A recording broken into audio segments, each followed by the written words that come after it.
কাশ্মীৰেৰ যে বেলবেমাৰ সন্ত্ৰাসবাদেৰ যে ঘটনাৰ আজি আমিনুল ইসলামে দেশ বিৰোধী মন্তব্য কৰি ইতিমধ্যে আৰক্ষীৰ জিম্মাত আছে, কি ক'ব ক্ষেত্ৰত?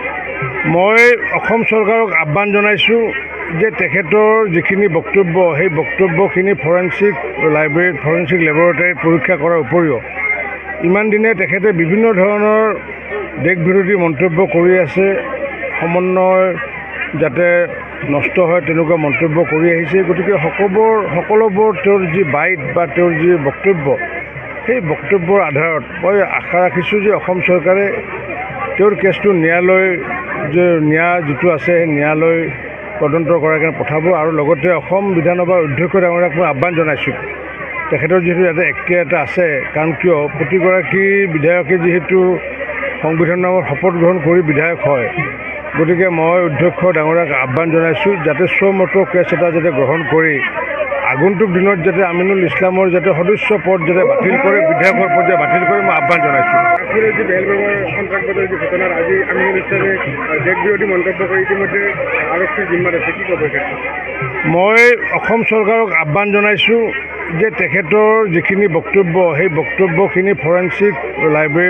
লেবৰেটৰীত পৰীক্ষা কৰাৰ উপৰিও ইমান দিনে তেখেতে বিভিন্ন ধৰণৰ দেশ বিৰোধী মন্তব্য কৰি আছে, সমন্বয় যাতে নষ্ট হয় তেনেকুৱা মন্তব্য কৰি আহিছে। গতিকে সকলোবোৰ তেওঁৰ যি বাইট বা তেওঁৰ যি বক্তব্য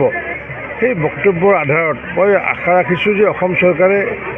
তেওঁৰ কেছটো ন্যায় যিটো আছে সেই ন্যায়ালয় তদন্ত কৰাৰ কাৰণে পঠাব। আৰু লগতে অসম বিধানসভাৰ অধ্যক্ষ ডাঙৰীয়াক মই আহ্বান জনাইছোঁ, তেখেতৰ যিহেতু ইয়াতে এখতিয়াৰ এটা আছে, কাৰণ কিয় প্ৰতিগৰাকী বিধায়কে যিহেতু সংবিধান নামৰ শপত গ্ৰহণ কৰি বিধায়ক হয়, গতিকে মই অধ্যক্ষ ডাঙৰীয়াক আহ্বান জনাইছোঁ যাতে মতো কেছ এটা যাতে গ্ৰহণ কৰি আগন্তুক দিনত যাতে আমিনুল ইছলামৰ যাতে সদস্য পদ যাতে বাতিল কৰে, বিধায়কৰ পদ যাতে বাতিল কৰে মই আহ্বান জনাইছোঁ। কাশ্মীৰেৰ যে বেলবেমাৰ সন্ত্ৰাসবাদেৰ যে ঘটনাৰ আজি আমিনুল ইসলামে দেশ বিৰোধী মন্তব্য কৰি ইতিমধ্যে আৰক্ষীৰ জিম্মাত আছে, কি ক'ব ক্ষেত্ৰত? মই অসম চৰকাৰক আহ্বান জনাইছোঁ যে তেখেতৰ যিখিনি বক্তব্য সেই বক্তব্যখিনি ফৰেনচিক লেবৰেটৰীত পৰীক্ষা কৰাৰ উপৰিও ইমান দিনে তেখেতে বিভিন্ন ধৰণৰ দেশ বিৰোধী মন্তব্য কৰি আছে, সমন্বয় যাতে নষ্ট হয় তেনেকুৱা মন্তব্য কৰি আহিছে। গতিকে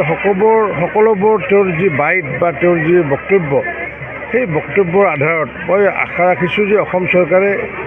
তেওঁৰ কেছটো ন্যায় যিটো আছে সেই ন্যায়ালয় তদন্ত কৰাৰ কাৰণে পঠাব। আৰু লগতে অসম বিধানসভাৰ অধ্যক্ষ ডাঙৰীয়াক মই আহ্বান জনাইছোঁ, তেখেতৰ যিহেতু ইয়াতে এখতিয়াৰ এটা আছে, কাৰণ কিয় প্ৰতিগৰাকী বিধায়কে যিহেতু সংবিধান নামৰ শপত গ্ৰহণ কৰি বিধায়ক হয়, গতিকে মই অধ্যক্ষ ডাঙৰীয়াক আহ্বান জনাইছোঁ যাতে মতো কেছ এটা যাতে গ্ৰহণ কৰি আগন্তুক দিনত যাতে আমিনুল